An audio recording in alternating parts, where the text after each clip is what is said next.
여러분 등산 좋아하십니까? 우리 인생을 비유할 때 등산하는 것과 가깝다고 생각하세요? 아니면 광야를 통과하는 것과 가깝다고 생각하십니까? 두란노에서 나온 광야를 읽다라고 하는 책에 보면 이런 얘기가 나와요. 산에는 높은 정상이 보입니다. 그러나 광야는 끝이 보이지 않습니다. 우리 인생은 어떤 것과 비슷하다고 생각하세요?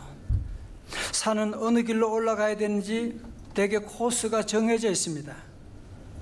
설악산 올라갈 때도 가는 길이 내설악 외설악 가는 코스가 정해져 있습니다. 그러나 광야에는 정해진 길이 없습니다.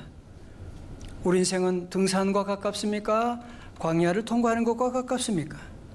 산은 변하지 않습니다. 항상 그대로입니다. 그러나 사막은 변화무쌍합니다. 오늘 있던 모래 언덕이 내일이면 사라지고 오늘 없던 산이 내일에 갑자기 생길 수도 있습니다. 어쩌면 결혼은 산에 오르는 것과 같은 거라고 말할 수 있죠. 그런데 결혼 생활은 사막과 같은 것 아닙니까? 끝없는 사랑에 수고를 해야만 하는, 끝없이 사막을 통과하는 것 같은 것 아닙니까? 아이를 낳는 것은 산에 오르는 것이라고 한다면 아이를 키우는 것은 사막을 통과하는 것이라고 말할 수 있지 않겠습니까? 직장 갖는 것 요즘 어려운 일이지요. 그러나 직장 생활하는 것은 등산하는 것이 아니라 사막을 통과하는, 쉬운 게 하나도 없는, 얼마나 어려운지 여러분이 아시잖아요. 저도 신학을 제가 시작한 것이 1978년이었어요. 벌써 40년의 세월이 흘렀고 목사 안수 받은 지도 벌써 28년이 됐습니다. 그러면 이제는 좀 정상이 오르고 베테랑처럼 그럴 것 같은데 전혀 그렇지 못합니다. 강단에 설 때마다 늘 떨리고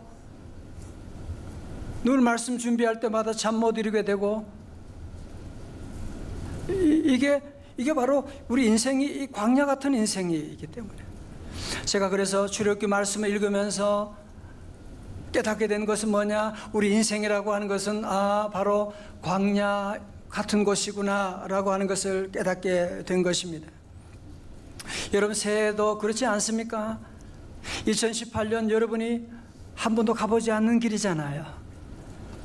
2018년 여러분이 목적지가 어디로 가야 되는, 또 어느 곳으로 가야 되는 코스를 여러분이 알고 가고 계시나요? 뭐 비트코인인지 뭔지 그쪽으로 확 몰렸다가 어느 날 갑자기 길이 닫혀버리게 되고, 여러분이 세상에 가는 곳을 보면 마치 광야처럼 길이 있는 줄 알아 다 가다가 보면 길이 막혀버릴 때도 있고. 2018년 여러분 어떻게 살아가실 거예요? 광야 같은 세상, 우리 하나님이 우리의 가는 모든 길을, 성도 여러분의 갈 길을 인도해 주실 줄로 믿습니다. 이스라엘 백성들은 광야길 40년 동안, 광야는 사막이에요. 광야는 물이 없는, 강이 없는 곳입니다. 광야는 농사하는 곳이 아닙니다. 광야는 갈 바를 알지 못하는 그런 곳으로 저들 가는 길에 하나님께서 그들이 허락하신 가장 귀한 선물이 뭐냐? 성막이라고 하는 것입니다. 성막이라고 하는 것은 영어로 쉽게 텐트라고 하는, 쉽게 걷고 펼 수 있는 그런 것으로, 또 회막이라고도 하는 것은 거기서 하나님을 만나는 곳이다. 그래서 회막, 미팅 플레이스다, 그렇게도 말합니다. 그러니까 여러분 광야 시대는 성막이 있었고, 그리고 솔로몬이, 이스라엘 백성들이 가나안에 정착한 다음에 솔로몬의 시대, 성전 시대가 열리게 되고, 우리 예수님 오심으로 말미암아 교회 시대가 열려지게 된 것입니다. 여러분 사실 광야 시대의 그 성막이라고 하는 것이 말이 그렇지 얼마나 초라하겠습니까? 얼마나 보잘것없겠어요. 그러나 겉으로는 그렇지만 그 안을 열어보면 놀라운 것을 보는 거예요. 자, 우리도 한번 열어볼까요? 34절의 말씀, 구름이 회막에 덮이고 뭐가요? 여호와의 영광이 성막에 충만하며. 35절 다 같이요. 시작. 모세가 회막에 들어갈 수 없었으니 이는 구름이 회막 위에 덮이고 여호와의 영광이 성막에 충만함이었으며. 아멘. 여러분, 성경에서 구름과 불은 우리 인간은 하나님을 못 보니까 하나님이 구름과 불을 통해서 가시적으로 하나님의 임재를 보여주는 것이었거든요. 그래서 저들 가운데 비록 부족하지만 초라한 곳이지만 그러나 그 성막에 구름이 덮이게 되고 하나님의 영광으로 충만하게 되었더라. 성도 여러분, 저를 보세요. 여러분 믿음 생활하면서 교회를 자꾸 건물로 생각하면 여러분은 엄청난 실수를 하게 됩니다. 그러면 대단한 큰 건물은 좋은 교회고 그러면 개척교회는 그러면 아무것도 아니냐, 그렇게 보시면 여러분이 안 돼요. 중요한 것은 하나님의 영이 있는, 하나님의 구름이 있는 성전은 주님의 영광으로 가득 차 있는, 우리 교회 부족하지만 여러분 예배 시간마다 경험하는 게 뭐예요? 하나님의 영광이 가득하 있는, 주의 영광 이곳에 가득해, 주의 영광 이곳에 가득해. 여러분 그렇습니다. 이스라엘 백성들이 이 광야 생활을 살아가면서 저들의 가장 삶의 센터에 뭐가 있느냐? 성막이라고 하는 것이 있었습니다. 성막은 그러면 언제 처음 세워졌느냐 하면 출애굽기서 40장 17절에 보니까 둘째 첫째 달 곧 그 달 초하루에 성막을 세우니라고 했는데요, 계산해 보니까 출애굽 연도를 1446년 기원전 1446년 1월 15일로 보면 성막은 출애굽한 지 1년 만에 성막을 드디어 저들이 세우게 되는, 얼마나 놀라운 일이 있게 되겠어요. 여러분 한번 상상해 보세요. 그 당시에 출애굽한 사람들이 적어도 한 200만 300만 되는 그 많은 사람들, 그리고 그 많은 가축들, 아마 그 길이가 수킬로가 됐겠지요, 그죠? 여러분 모세가 그 많은 사람들을, 그 가축들을 가나안, 적과 꿀인 가나안을 향해서 지도도 없는데, 내비게이션도 없는데 어떻게 그들을 인도할 수가 있나요? 어떻게 그 많은 사람들이 광야를 통과해서 가나안 땅에 갈 수가 있나요? 그 비결이 오늘 본문에 나타나고 있는 겁니다. 자, 잘 보세요. 40장 36절에 말씀합니다. 구름이 성막 위에서 떠오를 때는 이스라엘 자손이 그 모든 행진하는 길에 어떻게 해요? 앞으로 나가고. 구름이 안 떠오르면 어떻게 해요? 37절 다 같이 시작. 구름이 떠오르지 않을 때는 떠오른 날까지 나아가지 아니하였으며. 그래서 광야 40년을 한마디로 요약하면 38절이에요. 낮에는 여호와의 뭐가요? 구름이 성막 위에 있고 밤에는 뭐? 불이 그 구름 가운데 있음을 이스라엘의 온 족속이 그 모든 행진하는 길에서 그들의 눈으로 보았더라. 자, 이제 보세요. 제가 이 그림을 한번 그려볼게요. 그러니까 이스라엘 백성들이 그 수많은 200만 300만 되는 사람들이 광야를 행진해 갑니다. 그런데 그 모든 사람들, 오늘 여러분이 그림에 나오는 것처럼 중심에는 뭐가 있느냐? 성막이 있는 겁니다. 그러면서 성막을 중심으로 해서 그 위에 뭐가 있다고요? 낮에는 구름이 있는 거예요. 왜? 여러분 사막은 기후하시잖아요. 40도가 넘는 살인적인 더위가 태양빛 비치는데 구름이 만들었다는 건 뭘 말하는 거예요? 그늘을 만들어 주셨다는 거지. 여러분 아마 가보시면 아시지만 사막 기후 가운데 가면, 밖에 나가면 그렇게 더운데 그늘 밑에 가면 또 그렇게 시원할 수가 없어요. 하나님이 이 그림자를 만들어 주시고 밤에는 또 뭐, 사막은 또 추위가 얼마나 추워요. 그런 가운데 하나님이 불을 기둥을 만들어 주셔가지고 히타를 돌려주시는 거야. 그래서 그 많은 사람들을 지켜주고 인도하시는. 여러분 그래서 구름 기둥과 불 기둥은 첫 번째로 보호의 기능이 있어요. 두 번째 구름 기둥 불 기둥은 인도의 기능이 있는 거예요. 그래서 오늘 성경에 나오고 있죠. 뭐예요? 저들 행군하는 가운데 구름이 아침에 움직여요. 그럼 어떻게 해야 돼요? 가만히 계시면 안 되죠. 어떻게 해야 돼요? 같이 따라 움직이는 거죠. 같이 따라 움직이고 가다가 구름이 섰어요. 어떻게 해야 돼요? 서는 거죠. 여러분, 광야 생활을 통과하는 방법은 아주 심플합니다. 복잡하게 생각하지 말아요. 인생이 복잡한 게 아닙니다. 사실은 복잡하게 생각하니까 자꾸 복잡해지는 거예요. 구름 기둥이 인도하면 따라가면 되는 것이고, 구름 기둥이 멈추면 서 있으면 되는 것이고, 우리 성도들은 성령님의 인도하심 따라가면 되는 것이고, 멈추라고 하면 서 있으면 되는 것이고, 그러면 광야 생활을 승리할 수가 있는 겁니다. 자, 그래서 저들이 광야 인생 가운데 따라가면서, 물론 저들 가운데 보면 광야 생활하면서 하나님께 원망 불평하고 하나님의 축복의 땅으로 인도하는데도 그걸 잘 모르니까 불평할 때가 많았지만, 하나님은 때로 징계할 때가 있지만 그들을 인도해 주시는, 느헤미야 9장 19절에 나오죠. 주께서는 주의 크신 긍휼로 그들을 광야에 버리지 아니하시고 낮에는 구름 기둥이 그들에게서 떠나지 아니하고 길을 인도하며 밤에는 뭐요? 불 기둥이 그들의 갈 길을 비추게 하셨사오며 말씀입니다. 성도 여러분, 이렇게 추운 날씨 가운데 저 서울에서도 저 파주에서도 아이들 끌어안고 여러분이 이 교회를 찾아올 수가 없어요. 우리가 이 광야길 우리 힘으로 살아갈 수가 없어요. 저와 여러분 모두도 우리 하나님께서 구름 기둥으로 우리를 인도해 주시고 불 기둥으로 인도해 주신 줄로 믿습니다. 주님이 인도해 주신, 어떤 사람이 사막에서 길을 잃었대요. 그래가지고 길을 찾아서 얼마나 헤매겠어요, 그죠? 부단히 노력하고 왔다 갔다 한참 하다가 보니까 하나의 발자국을 발견했네. 이야, 이거구나.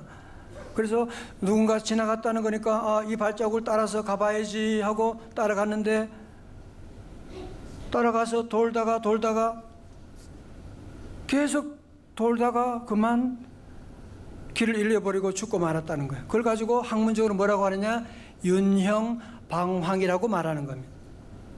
왜? 이 사람은 어떻게 된 거냐 하면, 그 찾았던 봤던 그 발자국은 누구 발자국? 자기 발자국이야. 내가 방황하면서 만드는 그 발자국인데 또 그 발자국을 따라서 살다 보면, 인간은 그래서 전혀 알지 못하는 곳을 가게 되면요, 도는 그런 방황하는 원을 그리게 된대요. 한참 돌면, 한참 가면 원을 그리게 된다는. 여러분, 새해를 맞이하면서 아직도 우리가 윤형 방황하고 있는 것 경험하지 않으세요? 저도 그런 걸 많이 경험해요. 또 내가 작년에 했던 실수를 또 하고 있잖아 지금. 나 그러지 말아야지 그랬는데 또 지금 그 짓을 또 하고 있는. 여러분, 그렇게 살면 새해 아무런 의미가 없어요. 새해 아무런 의미가 없어요. 얼마나 많은 사람들이 자기가 만든 그 발자국을 최고로 알고 계속 그 발자국 따라가는 거야.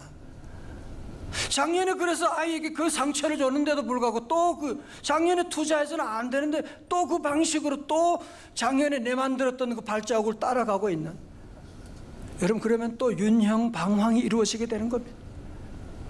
여러분, 그러지 않으려면 이제 어떻게 해야 됩니까? 우리 성도들은 더 이상 내가 만든 발자국을 따라가면 안 돼요.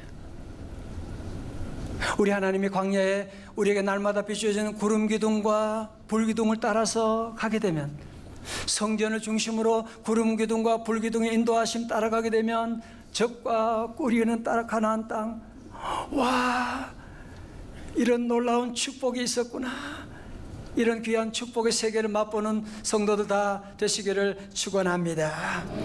물론 이스라엘 백성 가운데 성질이 급한 사람이 있었겠죠, 그죠? 우리가 구름 기둥 어떻게 기다려? 어떤 때는요, 한 달씩 안 움직여요. 한 달씩. 뭐야, 한 달씩 안 움직이면 어떡하라는 거야, 답답하게. 그래서 가족들 데리고, 야, 따라와, 나만 따라와. 그리고 밖으로 갔는데 어떻게 됐겠어요? 한참 걸어가다가 태양에 태양볕이 내려지는, 결국은 일사병으로 다 가족이 죽고 말았다는 뉴스가 떠올랐다는 거 아니에요. 계속 그런 사람들이 늘 있게 되는 거예요. 오늘 말씀을 잘 적용해 보세요. 사랑하는 성도 여러분, 우리가 주일에, 왜 우리는 다른 사람들은 주일에 늦잠도 다 자고 놀러도 가고 하는데 왜 우리는 주일이면 꼭 교회에 나와야 되느냐? 저도 그런 고민 사실은 안 해본 게 아니에요. 나는 왜 주일이면 꼭 교회 가야 되는 거야? 그런 고민 많이 하고 부모님께 막 따질 때가 많았지요. 여러분, 왜 우리는 주일이면 꼭 교회 나와야 되느냐 하면 인생이 광야이기 때문에 그렇습니다. 이 광야 생활에는 여러분의 발자국을 따라가면 안 되고 우리 하나님이 예비하시는 인도하시는 구름 기둥과 불 기둥을 따라가야 되지. 여러분, 얼마나 많은 사람들 뉴스를 통해서 여러분이 보고 계시면서요, 자기 발자국을 따라서 성공한 줄 알았는데 돌아보면 그게 성공이 아니야. 자녀를 잘 키운 줄 알았는데 돌아보니 그게 아닌 일들을 우리가 얼마나 많이 보고 있습니까? 그래서 미국의 대표적인 신학자인 찰스 하치 박사님은 주일 성수를 무시할 때 가정과 사회는 타락할 수밖에 없다고 그런 얘기를 했던 것입니다. 저는 우리 청년들 설교할 때 가끔 하는 간증이 있습니다. 여러분, 내가 지금 목사지만 나도 여러분 시절에 방황하는 거 똑같이 했어.